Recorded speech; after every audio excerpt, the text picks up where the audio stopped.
In-depth channel में आप सभी का स्वागत है। दोस्तों, आज हम बात करने वाले हैं न्यूरोबियन फोर्ट टैबलेट को लेने के सही तरीके के बारे में। न्यूरोबियन फोर्ट के बारे में हम पहले भी बात कर चुके हैं। आप इसके लिए प्लेलिस्ट पर जाकर वीडियो को देख सकते हैं। लेकिन फिर भी कई लोगों को ये डाउट होता है कि न्यूरोबियन फोर्ट कैसे ली जाए, या विटामिन बी कॉम्प्लेक्स की कमी जिनको है। विटामिन बी कॉम्प्लेक्स में एक्चुअली 8 विटामिन होते हैं जिनके बारे में हम आगे जानेंगे ही। लेकिन आजकल विटामिन बी कॉम्प्लेक्स की कमी ज़्यादा देखी जा रही है, जिसका कारण मेनली है लाइफस्टाइल। तो विटामिन बी कॉम्प्लेक्स की कमी को दूर करने के लिए हम कई तरह के सप्लीमेंट्स लेते हैं, फिर चाहे वो न्यूरोबियन फोर्ट हो या कोई दूसरी दवा। लेकिन इनको लेने के बाद भी कई लोग इनका मैक्सिमम बेनिफिट नहीं ले पाते। तो इस वीडियो में आज हम यही जानेंगे कि न्यूरोबियन फोर्ट हो चाहे दूसरी कोई दवा हो विटामिन बी कॉम्प्लेक्स की, उनका मैक्सिमम बेनिफिट किस तरह लिया जाए। इससे पहले आप अपनी स्क्रीन पर न्यूरोबियन फोर्ट टैबलेट को देख लीजिए। ये इसकी पैकिंग है और हम इसमें मेनली इसके कंटेंट देख रहे हैं। तो इसमें थायमिन है, राइबोफ्लेविन है, पायरोडॉक्सिन है, साइनोकोबाल्मिन है, इसके अलावा निकोटिनामाइड है और कैल्शियम पेंटोथेनेट है। और ये जितने भी मैंने अभी आपको नाम बताए हैं, ये विटामिन बी कॉम्प्लेक्स के जो अलग अलग विटामिन हैं उन सभी के केमिकल नाम हैं, और इनके बारे में हम आगे जानकारी लेंगे ही। तो न्यूरोबियन फोर्ट को प्रॉक्टर एंड गैम्बल द्वारा बनाया जाता है, जैसे कि पहले मर्क द्वारा जाना जाता था, मर्क के नाम से।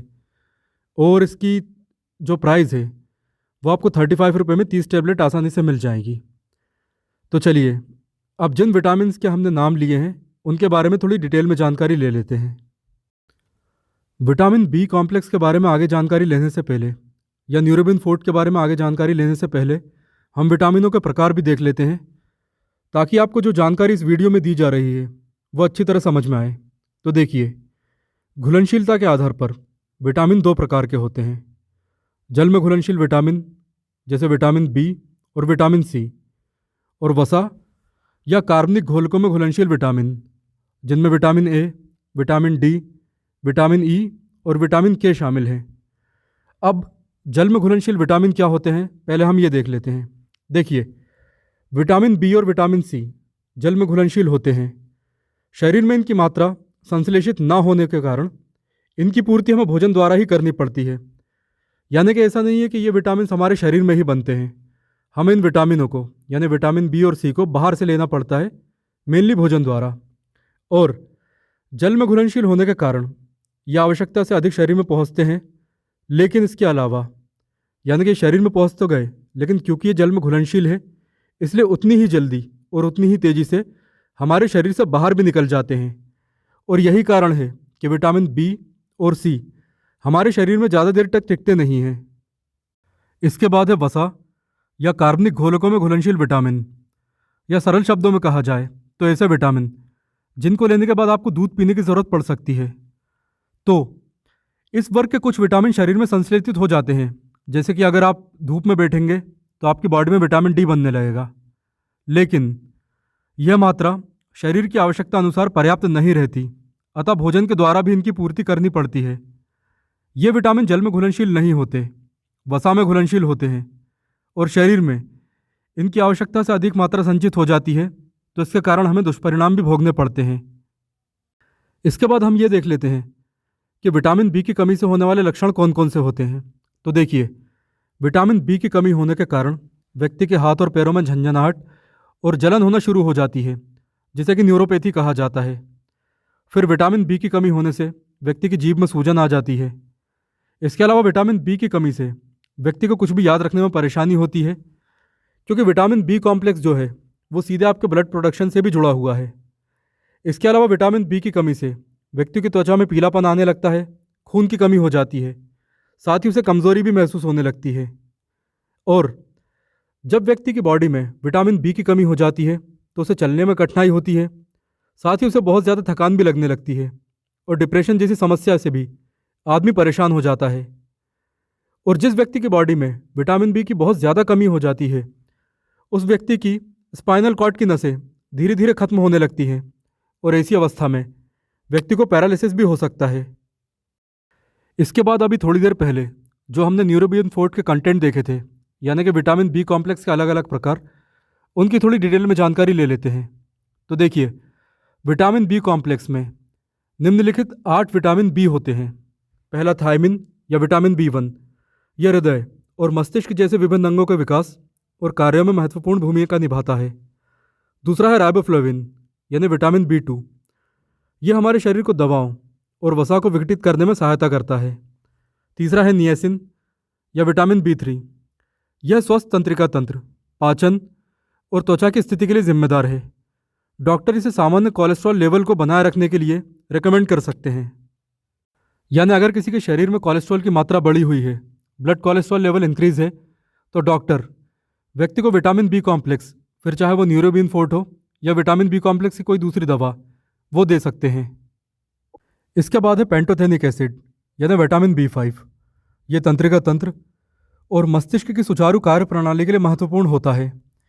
इसके बाद है पायरोडॉक्सिन यानी विटामिन बी 6, यह लाल रक्त कोशिकाओं के उत्पादन में प्रमुख भूमिका निभाता है। यह हमारे इम्यून सिस्टम की ताकत को भी बढ़ाता है। इसके बाद है बायोटिन यानी विटामिन बी 7, यह विटामिन तंत्रिकाओं के सामान्य कामकाज के लिए एक आवश्यक घटक है। यह बालों और नाखूनों के स्वास्थ्य को भी बढ़ाता है। यानी कि जिनके बाल और नाखून कमज़ोर रहते हैं, उन्हें डॉक्टर विटामिन बी 7 को रिकमेंड करते हैं। इसके बाद है फॉलिक एसिड यानी विटामिन बी 9, फॉलेट और विटामिन एम के रूप में भी जाने जाने वाला फॉलिक एसिड डीएनए और आनुवांशिक सामग्री के उत्पादन में महत्वपूर्ण भूमिका निभाता है। बच्चे के जन्म के दौरान किसी भी जटिलता के जोखिम को कम करने के लिए डॉक्टर गर्भावस्था से पहले और उसके दौरान भी फॉलिक एसिड को ही रिकमेंड करते हैं। इसके बाद है कोबालामिन यानी विटामिन बी 12, और ये एक बहुत ही एसेंशियल विटामिन है। यह विटामिन शरीर के रक्त और तंत्रिका कोशिकाओं के लिए एक आवश्यक विटामिन है। और कोबालामिन यानी विटामिन बी 12 घातक एनीमिया को भी दूर रखता है। अब हम विटामिन बी 12 की थोड़ी डिटेल में जानकारी लेते हैं, क्योंकि आजकल लोगों को सबसे ज़्यादा इसी विटामिन की कमी हो रही है। तो देखिए, विटामिन बी 12 हमारे शरीर के लिए बहुत ही महत्वपूर्ण है। यह नर्वस सिस्टम के काम और रेड ब्लड सेल यानी आरबीसी के उत्पादन में बहुत महत्वपूर्ण भूमिका निभाता है। अब इसके बाद हम ये देख लेते हैं कि विटामिन बी 12 की कमी से कौन कौन सी आपको समस्या उभर सकती हैं। तो देखिए, विटामिन बी 12 की कमी के लक्षण ये हैं: थकान हो सकती है, कमज़ोरी हो सकती है, एनीमिया हो सकता है, न्यूरोलॉजिकल समस्या हो सकती हैं यानी कि दिमाग से जुड़ी हुई समस्याएं, सांस लेने में तकलीफ हो सकती है, सीने में दर्द हो सकता है, याददाश्त कमज़ोर हो सकती है। इसके अलावा व्यक्ति डिप्रेशन में जा सकता है, फिर साथ ही उसे कम सुनाई दे सकता है। न्यूरोपैथी हो सकती है यानी हाथ पैरों में, खासकर पैरों के तलवों में जलन। सीकल सेल एनीमिया हो सकता है। वैसे सीकल सेल एनीमिया आनुवांशिक होता है, लेकिन विटामिन बी 12 इसे इम्प्रूव करने में बहुत ही महत्वपूर्ण भूमिका निभाता है।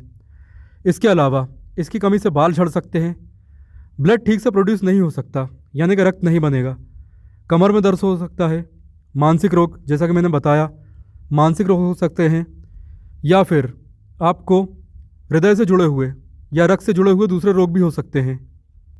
तो आपने देखा विटामिन बी 12 या पूरा विटामिन बी कॉम्प्लेक्स ही कितना महत्वपूर्ण होता है। अब इसके बाद हम एक चार्ट देखते हैं जिसमें कि विटामिन बी कॉम्प्लेक्स की दैनिक आवश्यकता दी गई है, पुरुष, महिला और महिला में भी गर्भावस्था के दौरान और साथ ही स्तनपान के दौरान आपको विटामिन बी कॉम्प्लेक्स की कितनी मात्रा की आवश्यक है। तो आप इसका एक चार्ट देख लीजिए। इसके बाद ये बात तो सभी जानते हैं कि vitamin B complex, mainly vitamin B 12, हमें नॉन वेज प्रोडक्ट में मिलता है, मीट में, अंडे में, मछली में और दूध में भी। लेकिन इसके कई वेज सोर्स भी हैं, जिनमें शामिल है न्यूट्रिशनल यीस्ट। ये एक इनएक्टिव यीस्ट है यानी खमीर, जो विटामिन बी 12 का एक रिच सोर्स है। इसे अक्सर पनीर के विकल्प के रूप में इस्तेमाल किया जाता है। इसके बाद सोया प्रोडक्ट्स, सोया दूध, सोया दही, सोया पनीर भी विटामिन बी 12 से भरपूर होते हैं। इसके बाद है ब्रेकफास्ट सीरियल्स। कई ब्रेकफास्ट सीरियल्स जैसे कि आप केलॉग्स वगैरह खाते हैं, उनमें भी विटामिन बी 12 अलग से मिलाया जाता है, उन्हें फोर्टिफाइड किया जाता है। फिर है कुछ हरी सब्जियां जैसे कि पालक, ब्रोकली और बाकी भी। इसके बाद विटामिन बी 12 के सप्लीमेंट, तो शाकाहारी लोगों के लिए विटामिन बी 12 के सप्लीमेंट जैसे कि न्यूरोबिन फोर्ट टैबलेट बहुत ही अच्छे सोर्स हो सकते हैं। इसके बाद आप ये समझिए कि लोगों को विटामिन बी कॉम्प्लेक्स की कमी ज़्यादा इसलिए होती है क्योंकि विटामिन बी कॉम्प्लेक्स पानी में घुलनशील होते हैं और आपका शरीर उन्हें ज़्यादा संग्रहित नहीं कर पाता और उनकी एक बड़ी मात्रा मूत्र के साथ बाहर निकल जाती है।